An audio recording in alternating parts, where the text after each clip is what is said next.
Good afternoon, and this is Burke Lyle here recording as we have another afternoon of baseball talk at Atlanta and around the majors baseball show. And yesterday was a wild day of postseason baseball. First of all, three teams have clinched spots in the next round tomorrow. The Phillies are going to the National League Championship Series. The Padres are going to the National League Championship Series. And the Astros are going to the National League Championship Series. Oh, and by the way, the Guardians have a chance to go to the National League Championship Series tonight, the American League Championship Series tonight. So pretty much baseball's Final Four could be set. So right now there are 5 teams with a possibility that could win the World Series.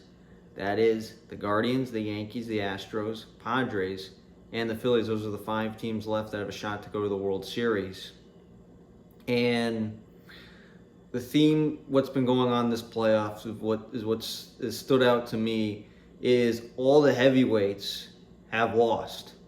That means the Dodgers, 111 wins in the regular season, yet last night they lose to the Padres in San Diego, which for Padres fans, they have waited for 16 years to have a playoff game in Petco Park, in front of fans. Since remember, 2 years ago, yes, they beat the Cardinals in Petco Park, but it was empty. And then they went on to Texas to play the Dodgers. And they lost to the Dodgers 2 years ago. And Padres really have tried very hard to compete with the Dodgers. Everyone was very excited about a year and a half ago, early in 2021. Padres, Dodgers, those series had a lot of hype. And, usually those series the last couple of years have had hype around them and have created a lot of headlines when those two franchises have played. Yet, one thing was clear. The Padres were clearly not as good as the Dodgers, at least in the regular season. And it seemed to be that way as well. 111-win Dodgers team, 89-win Padres team, who was in the National League Championship Series. A similar theme, also another heavyweight goes down. The Atlanta Braves, defending World Series champions. So the Dodgers and the Braves, Dodgers 2020 World Series champs, Braves 2021 World Series champs. The chances of the Braves repeating has come to an end when they lost to the Phillies, an 87-win team who was the last team into the playoffs, who for a stretch, go back 2 weeks, 2.5 weeks, you could have thought the Phillies could fall apart. Maybe the Brewers somehow catch them. In fact, there was a time, and the Phillies did have the tiebreaker, but there was a time, I think on the morning of October 1st, the Phillies were going to play a doubleheader.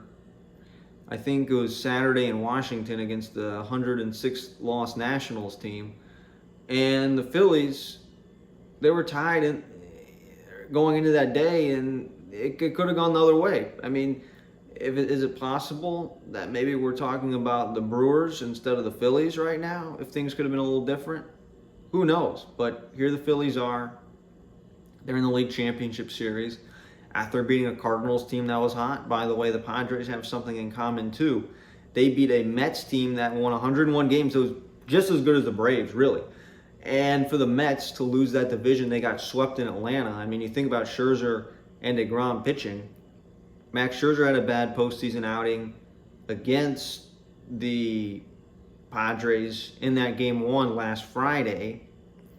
So then now that's what cost them. And then Musgrove pitches well enough, really well, and then again pitches well enough to keep the Padres in the game. Since again he had 65 pitches, could have said, okay, that's enough. Could have come out early, but he went as far as he could go, as far as he could take them. And that opened the door for the Padres to stay in the game. That was a theme there. So I know we've been bouncing around a lot. I mean, the Houston beat Seattle in 18 innings as well. Wild game yesterday, and that game was just scoreless really for 17 innings. Jeremy Pena hit that go-ahead home run, which Pena, you know what? He got those hits in front of Alvarez. Actually, Pena kept alive game 1 to set up Alvarez, and then got that single to set up the other Alvarez home run against Castillo. The Mariners, they're a very good team. I think that they'll be around for a long time. Julio Rodriguez will be, I think, could be the face of Seattle baseball. Best Mariners player since King Griffey Jr., young A-Rod, Ichiro. Julio Rodriguez could be maybe one of the best Mariners players in this.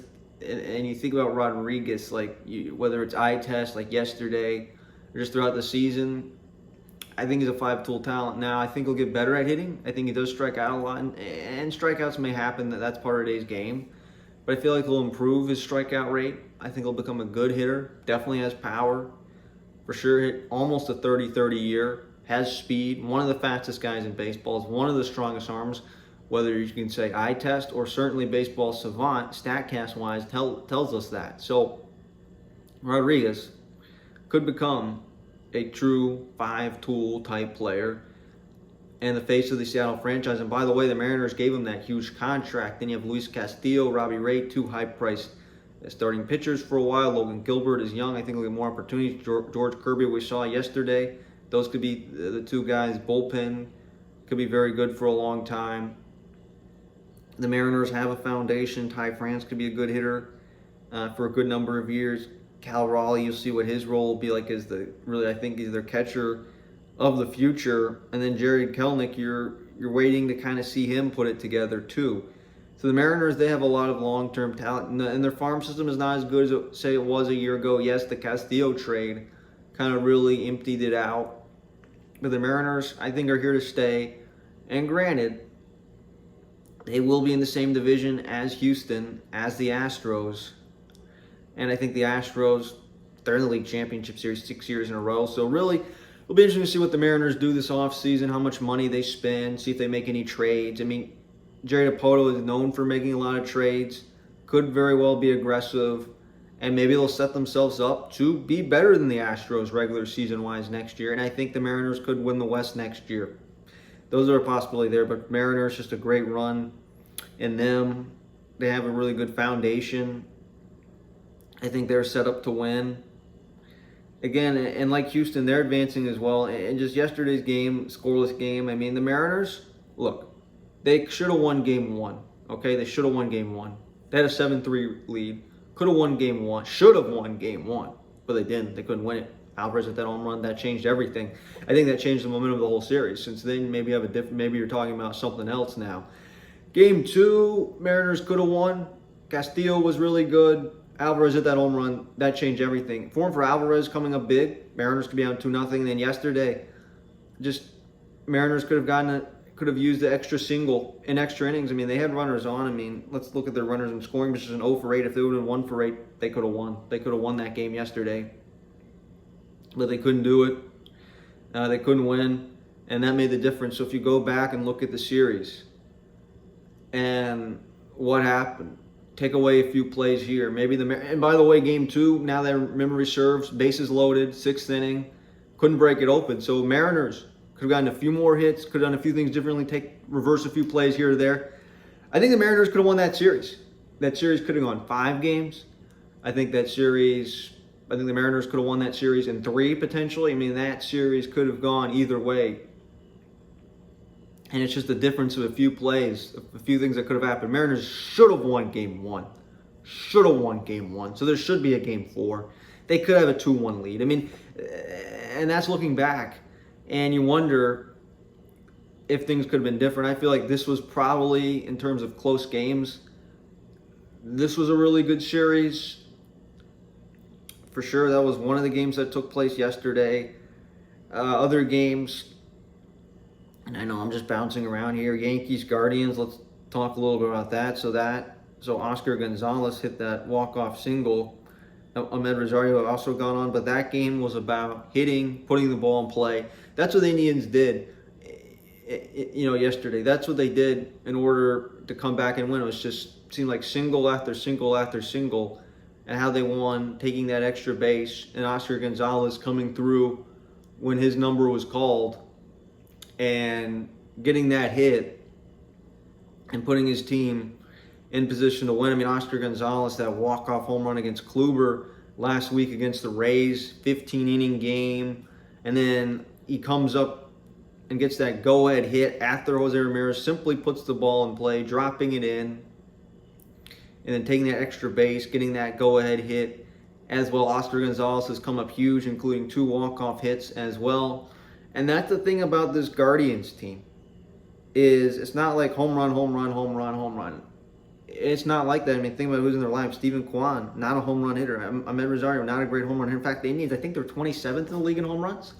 So you think about what baseball was before. I forgot when and exactly where I was when I saw this stat. It was a number of days ago where, you know what, it might have been a Tom Verducci article. I'm not positive, but I feel like that's what I saw. And when I read that article, what I remember seeing is teams used to not hit very many home runs and win championships. I think the Royals were in that category of either going to the World Series or winning the World Series. I think the Giants were an example, didn't hit that many home runs. I think the Cardinals, when they were good, kind of in the early 2010s, did not hit that many home runs. The Royals, Giants, just teams like that. It didn't used to be home runs, and in recent years, home runs just shot up. I feel like 2017 through 2019, everyone was hitting home runs. Really 2015, 2016 as well. And that's just when home runs were kind of going out of the park. And I remember 2019, like everyone hit 200 home runs. Everyone hit 200 home runs, or almost everybody did. And hitting 200 home runs wasn't that special. Now, I think, 7 teams hit like 200 home runs this year, and the Guardians were 27th. So just a different team, stealing bases, getting those hits. I mean, it's not like they have a bunch of home run hitters and stuff. In fact, I think the Yankees have exactly twice as many home runs. I think it was 254 to 220 to 127. And when I was looking, Miles Straw, 0 home runs this season for Miles Straw, which that is very rare. I looked it up. I mean, I think he had over 500 plate appearances, 0 home runs. I mean, that is very rare. Steven Kwan, I think, didn't hit that many for sure. He didn't hit that many. I have a feeling was in single digits. And that's the thing. That's the crazy thing about this Guardians team. But just they simply put the ball in play, and that's how they won. And that's how they won these series. And that's how they won. And just going back to Game 2, I mean, they were trailing the Yankees 2-0. Nestor Cortez now again, not as good as he was in April and May, but still one of your best pitchers. The Yankees had those opportunities, and if the Yankees could have found a way to win Game 2 and Game 3 again, that's one of these other series where the Yankees could have won this series already, but they didn't. And the Yankees should have a 3-1 lead. Now, Clay Holmes was not available. I was listening to the Aaron Boone press conference, or watching a video from it, and he was not available anyway, so you're asking Clark Schmidt to close the game, formerly developed as a starter. So again, putting him in a situation like that he's not used to. It seemed like they were trying to get Wandy Peralta to just finish the game. And that simply didn't happen. That's what happened yesterday with the Guardians winning, and they have a chance to wrap up the series tonight. Is Cal Quantrill against Garrett Cole tonight, a rematch of what we had on Tuesday in New York. So again, the Yankees with Garrett Cole, instead of asking him to finish the series, they're asking him to keep their season alive. Which, by the way, the Yankees, if they lose tonight, this will be their 10th consecutive playoff appearance without winning a World Series title. They won their last title in 2009. They've gone 12 years without a championship. This could be year number 13. So the Yankees, the last 13 years, very successful franchise, in the playoffs almost every year, have a shot to win a World Series, high-priced roster, a lot of star players, a lot of talent. They have won a lot of playoff games the last 12, 13 years. They have won, they have been to the LCS 4 times in that span. Yet, first round exits, losing playoff series, and again, since they signed Garrett Cole, taking him away from the Astros and bringing him to the Yankees, changing the power structure in the American League. Now, all of a sudden, this could mean another first round loss to Tampa, lost to the Red Sox, and now all of a sudden, like they lost at Tampa, they're losing to a team that has a significantly lower payroll than them. I think the Yankees' payroll is 3 times higher, more so. I think almost 4 times higher than the Guardians. And somehow the Guardians find a way to beat them. And again, there was a time Go back to late June. Okay, go back to late June, kind of in the middle of the season, where the Yankees, people were talking about them being historically great, a historically great franchise. They're just so good. They were the best team in baseball. Before the Dodgers got hot, before the Braves continued to stay hot. I mean, we were just beginning to see how good the Braves were in June. Before the Astros really kind of took over the American League, there was a time where the Yankees were the best team in baseball, and we thought this might be their best team and this might be their most successful team. Now, all of a sudden, the Yankees actually had to get hot and won 99 games. Where the Guardians, meanwhile, third or second place team. The Twins were in first place for much of the season. The Central was bad anyways. The White Sox never got it going. 500 baseball all year long until they ended up 81-81. Meanwhile, it was really Labor Day when the Guardians got hot. And then really the Guardians were playing the Twins twice, I think 5 weeks ago, right around September 10th, 11th, and that next weekend. And what the Guardians did is they won those games and then beat the White Sox, just ran away with the Central. In a matter of 2 weeks, it went from a close division race, potentially 3-team race, to then the Guardians running away. And yes, they clinched. And yes, they won the Central, but there was no guarantee they beat the Rays. I mean, that series was basically probably the least popular series, as what you'd say in the NBA TV series, where probably the least amount of people cared about. You have a franchise like Cleveland, small market, and then Tampa, who has a very little fan base at all. And the Guardians won that game, close, low-scoring games, and losing game one, and then winning extra innings, making the difference. What if the Yankees could have gotten a walk-off or somehow? Or what if they could have gotten out of there before the Guardians scored? And that's the thing about that series. So that series, like the Astros series, is a close, hard-fought series. And the Guardians tonight could go to the League Championship Series. Now, in terms of what happens in Game 5, from listening to the broadcast and trying to figure out who the starters are, so the Guardians already used Control twice. They used McKenzie, and then they used Bieber on Friday. So no short rest for him. So that's the thing about this series is 4 games in 4 days after the off day and then the rain out. And then there was supposed to be another off day, but Friday was actually a postponement day. So with that, it looks like we'll just, I guess, and that's one thing about a weakness of the Guardians, is we do not know who their 4 starter is going to be. Like, could be Zach Plesac, could be Aaron Cavalli, somewhere along that term.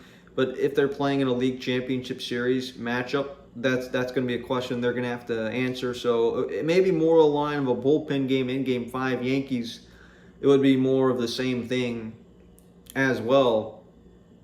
A bullpen type game in New York tomorrow night. So right now, and that's the thing about the Yankees, is they blew last night. They should have won that game. They were 1 strike away from winning. But the Guardians, they just hit singles. The Guardians, if they win that game, then all of a sudden, or the Yankees win that game. If the Yankees win that game, then they have today with Garrett Cole on the mound and a chance to close out the series. Like, they had the Guardians, like they had a huge advantage. And not only that, going back to Game 2, they had a lead in Game 2. They had a chance. The Yankees had a chance to take control of that series, and they didn't do that.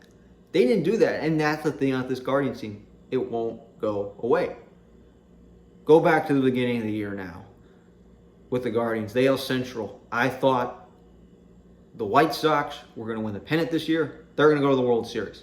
They're going to run away with the Central, no question about it. By the way, I thought they'll play the Dodgers in the World Series. So much for that. So much for my preseason World Series pick right now.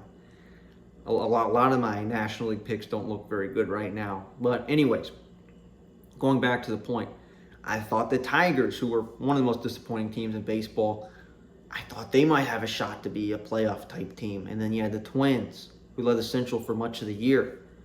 Guardians wouldn't go away. All of a sudden took control.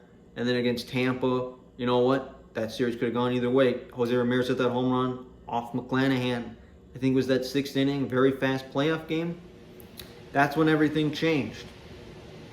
And then you go back again to what happened as well.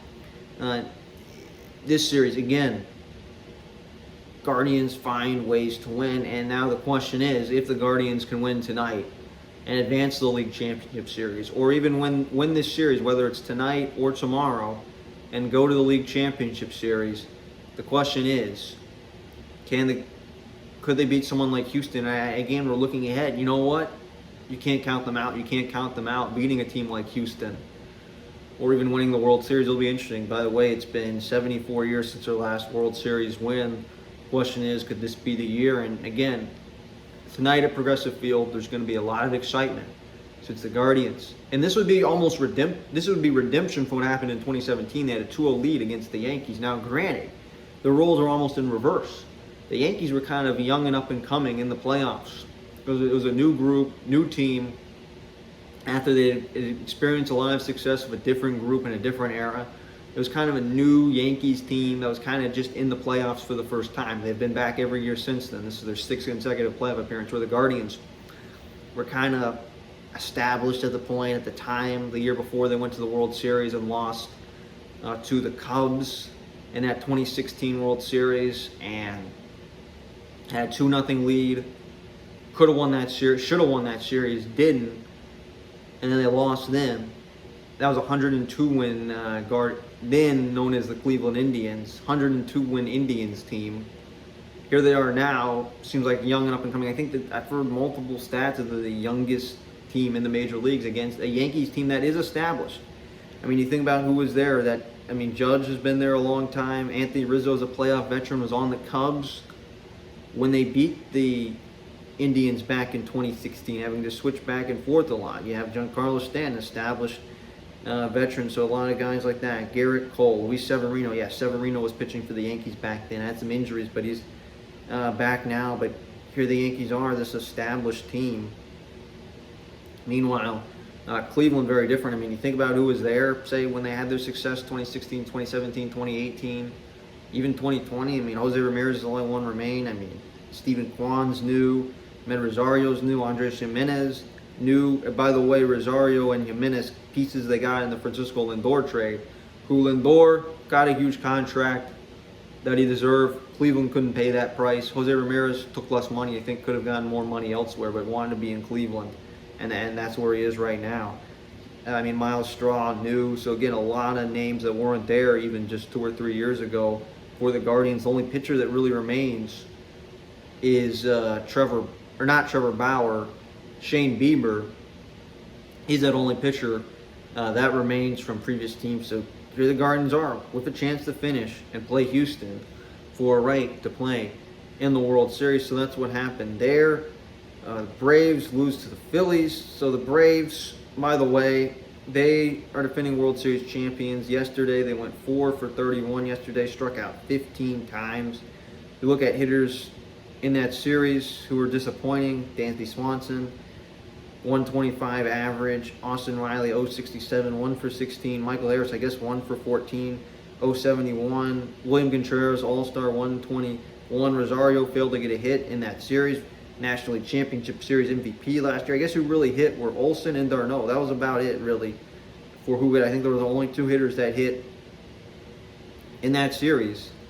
And that's how the Braves go down, which, again, the Braves, you talked about them throughout the season, just how successful they were during the season and just how much success they had, really turned it on when Michael Harris came up. And for a long time, the Braves caught the Mets.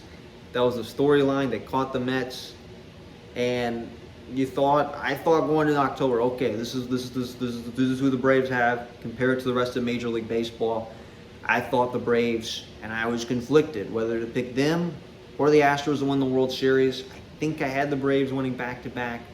I think I did. A lot of people had the Braves. They were heavy favorites. Them, the Dodgers, you thought for sure that you were going to see a Braves-Dodgers National League Championship Series rematch 3 years in a row. The previous 2 World Series champions. One of them was going to go back to the World Series. One of them was going to and even win another championship, one or the other. That didn't happen. Braves season ends. But here's the thing about the Braves. Well, yes, they failed to win this year. I think they're going to be a team like the Yankees were in the 90s now. Are they going to win 4 championships like the Yankees did? Are they going to have a dynasty? That's a whole nother question. But Acuna, next year will be his first full season back and healthy, ready to go after that torn injury. As long as he stays healthy this offseason, doesn't get hurt again, you hope to see Acuna put up numbers like he did all the way back in 2019. Put up big numbers again, be an MVP candidate. Dansby Swanson, that's one question you have to ask. Will he be resigned and be part of this core? Matt Olson will be here for years to come, local Atlanta kid. Austin Riley will be starting his new contract. He'll be here for years to come. Michael Harris will be here for years to come. Same thing with William Contreras, who's just getting started. And by the way, Spencer Strider got a big contract. You hope he's healthy and ready to go for next year. If he can stay healthy, he'll be well worth that contract. Max Fried's here for 2 more years. You wonder if he'll stay or not. That's a question to ask in a couple of years. There's 2 years left on that contract, whether he gets extended or not. You wonder if you can finally start to see Mike Soroka healthy again. That's another starter that they have. So we'll be Fried. We'll be back next year. Kyle Wright. This team has a great core, and you see a lot of graphics of the Braves core, of their future and who they are. And the Braves, it's not about, and again, last year, yes, they won that championship. And then, yes, this year they won 100 games. I know they lost in the first round, but it's not about this year. This team will be set to go for a long time. And look, while they didn't win a championship this year, I think they can win multiple more championships. And it's just a matter of if they can get it done in October. They've won 5 NL East division titles in a row. Again, this is a franchise that towards the end of their time at Turner Field, when they left Turner Field, moved to SunTrust Park, now Truist. That's an advertisement there for Truist. But when you think about what they did to have the success that they do now, it took a lot, and here they are with the chance to be one of the more successful franchises in baseball for many, many years to come. And with that loss, yes, that hurts now. I'm sure it's disappointing. This team had the goal of winning another championship, and they couldn't do it. And that's what ended up happening. Braves lost to the Phillies, so just they lost Game 1. Game 2, they also lost Game 2 as well. No, they won Game 2, a close game. Game 3, Strider's flat. I talked a lot about Game 3. Strider threw that flat fastball. Game 4, again yesterday, I think the big turning point was Morton got hit by a line drive on the elbow. Brandon Marsh hit that 3-run home run who helped jumpstart that rally. Again, bottom of the order, jumpstarting the rally. And that's exactly what happened there. So Brandon Marsh jumpstarting that rally. Then you had that JT Realmuto inside the park home run. Still close, kind of in those later innings. And then Iglesias came in, Hoskins single, Realmuto single, Harper single, and Harper hit another home run to put away. So Bryce Harper, by the way, had a spectacular series himself. I mean, just Harper's had a great postseason. And he's hit at least 3 home runs this playoffs as well. He's been really good this October, which a lot of Phillies struggled. Hoskins has struggled for much of the playoffs. He has gotten it going in the series in recent games. But Schwarber struggled this playoffs as well. And if you look at the Phillies throughout the playoffs, their best hitters, I think it's towards the bottom of the order. Segura, Marsh, other than Harper, that's who's been contributing. But Bryce Harper, red hot. And by the way, today is Bryce Harper's 30th birthday, I believe. 30 years, which that's hard to believe. I mean, he came into the league at 19, all the way back in 2012. Dominant, had some really good seasons in his early to mid-20s. And he's been around for a long time. And he's 30 years old, which that is hard to believe, just how much he's accomplished so far. And again, if he was healthy, and I mean, yes, he's had some injuries at some point in time during his career.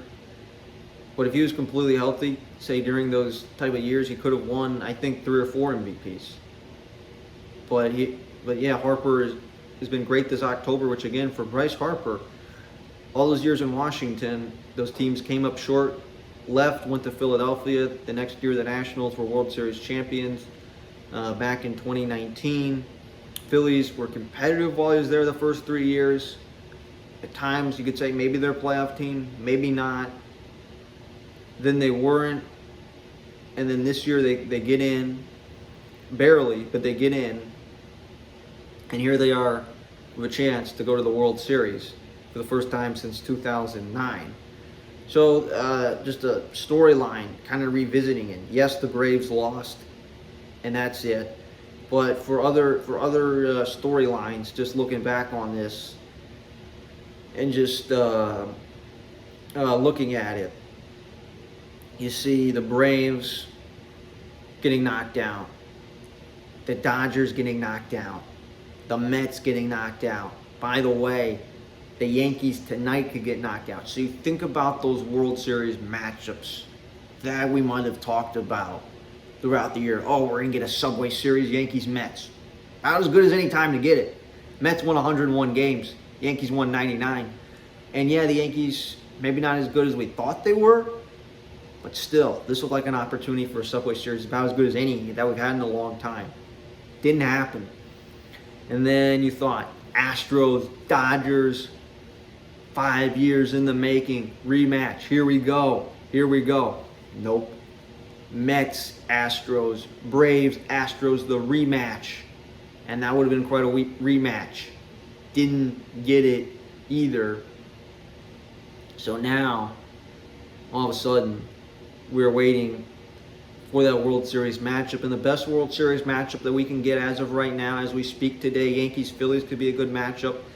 That would mean a kind of rematch of 09. Well, yeah, I don't think those two teams are as good as they were back then. That's certainly not the Phillies. It would be kind of a close series. New York, Philly, very close apart. Bryce Harper playing in Yankee Stadium in the World Series. Yeah, that would be cool. Yankees and Phillies, 08, 09 champions, trying to win that title, trying to break that drought. Astros, Phillies, I think in terms of talent, that could be a good series as well.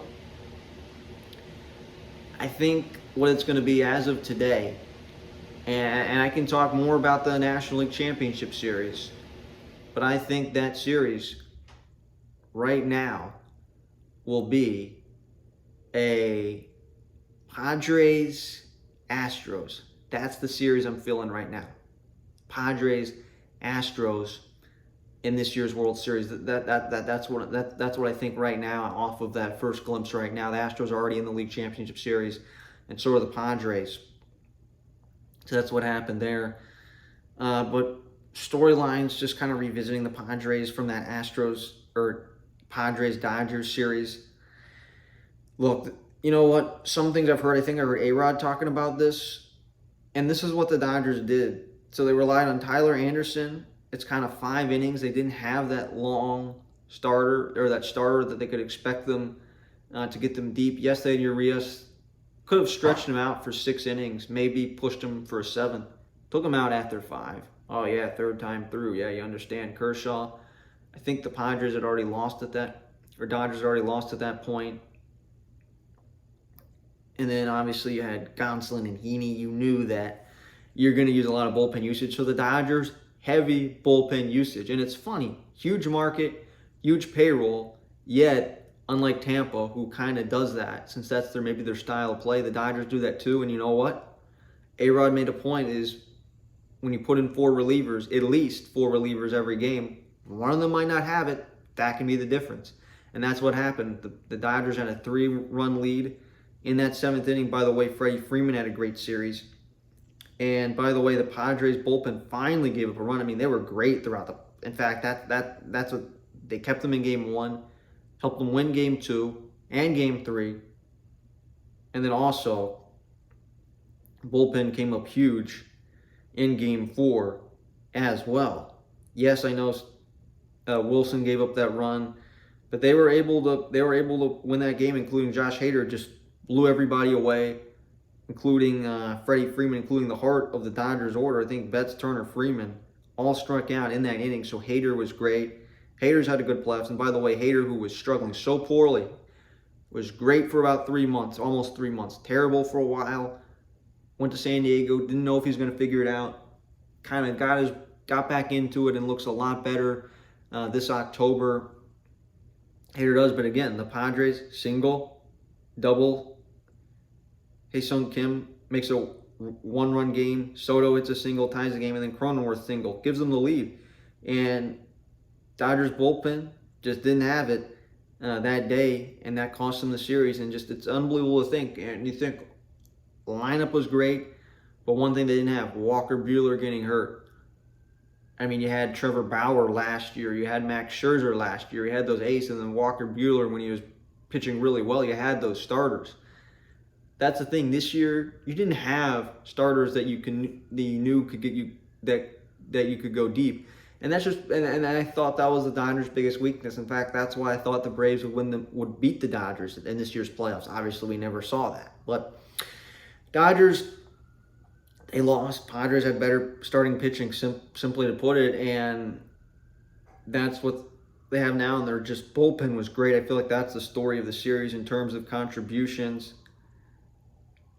Right now, I mean, the bottom of the order, 7, 8, 9, is what's really contributed. I feel like that's one of the stories of the series, including Trent Grisham, who failed to hit 200 this year. This October, hitting home runs, driving in runs. Trent Grisham, huge this October. Big reason why the Padres are in the NLCS. So those are kind of the storylines there and what's been going on. So, again, we thought we were getting Braves, Dodgers. Astros, Yankees, we thought we were getting that too. We don't know if we are. We're still waiting, but just a lot of storylines. Yesterday was a spectacular day. I mean, it started with the Braves and the defending champions losing to the Phillies. The Phillies just outplaying the Braves and just having those big innings. Something the Braves never had against the Phillies, certainly in Philadelphia. They just didn't have that. Defending champs are out. Houston and Seattle go toe-to-toe. In a scoreless game until Jeremy Pena hits that go-ahead home run. The guy replacing Carlos Correa. Again, a series of a young and up-and-coming Mariners team going head-to-head against the Astros, who have been to the LCS 5 straight years, going into that series, now 6, a franchise looking for another World Series title, 4, and their 4th World Series appearance in 6 years. That was a great game. In fact, that game went on so long that the Yankees-Guardians game was on TNT for maybe 8 innings or something like that. I mean, that's what ended up happening. And then the Guardians beating the Yankees yesterday to take a 2-1 lead, chance to clinch tonight. Garrett Cole is pitching for the Yankees, trying to force a Game 5 back in New York. Game 1 rematch, Garrett Cole against Cal Quantrill. And then the Padres beating the Dodgers, knocking off the 111-win Dodgers, a Padres team that won 89 games, also being a heavyweight in the Mets last week as well, a team that was probably just as good as the Braves, but just the Braves got hot at the end. And then that's the thing. Braves were so hot, yet cold in October. The Dodgers were so hot, on fire. In fact, with the Padres, there were times, in fact, I just happened to be watching the pregame show last night where they showed kind of the Padres season, where there was a time where they were close with the Dodgers, and then the Dodgers were just kind of pulling away and beating them, and it was clear, do the Padres even get into the playoffs? Did they even get in? Not to mention the Tatis thing that happened back in August as well. And you're wondering if that was going to happen or not, whether the Padres you didn't know for sure if they'd make it to the playoffs. They did. They actually clinched 2 weeks ago, and they're in the playoffs. And then again, beat the Mets, beat the Dodgers, now potentially beating the Phillies, which, by the way, you look at highest payrolls in baseball. I think I looked at the payrolls last night. The Phillies and Padres, they're like 4th and 5th in payroll. Payroll is well over $200 million. So they're high payroll teams that have spent a lot of money and have to try to win and go to October. And here they are, one of those teams will go to the World Series and represent the National League this year. So you think about those high payroll teams, I guess it's Dodgers, Yankees, Mets, I think, or Dodgers, Mets, Yankees. Those are the highest payroll teams right now. So we're still waiting on that. Tomorrow we might have a Game 5. We might not, depending on what happens. And then the LCS will start on Tuesday. And then that will take place. I've been talking for almost 40 minutes, but I might have to sneeze. Oh, no. Maybe I don't. I don't know. Will I?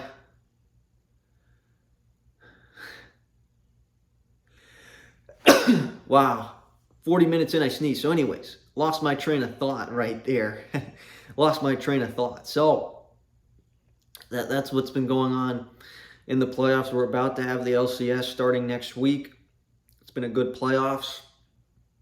We started with 12. We're about to be down to 4. And really the league championship series. So fall classic matchups, possibilities. The only rematch, since it's obviously if the Yankees go, then they will play the Padres or the Phillies. That will be a rematch. 98 World Series rematch plus the 50 and 09 World Series rematch. The Houston, if they go, they never faced the Phillies or the Padres in the World Series. And then the Guardians never faced the Phillies or the... So if it's the Yankees, yes, there is a new matchup. If not, we'll have a brand new fall classic matchup that we have never seen before in the 119-year history of this World Series fall classic. So this is where we are right now. So this is where we are. So again, a lot of good baseball. Still have a lot left. I mean, we're only halfway there. We still have a little more division series left. Plus, we have the LCS to play it out. That will be played out next week. And this time a week from now, we will have a good idea, potentially, of who's going to be in the Fall Classic. So this is Burke Lyle talking baseball here on this new channel. This is our second video ever. Thank you for watching, and we will see you next time.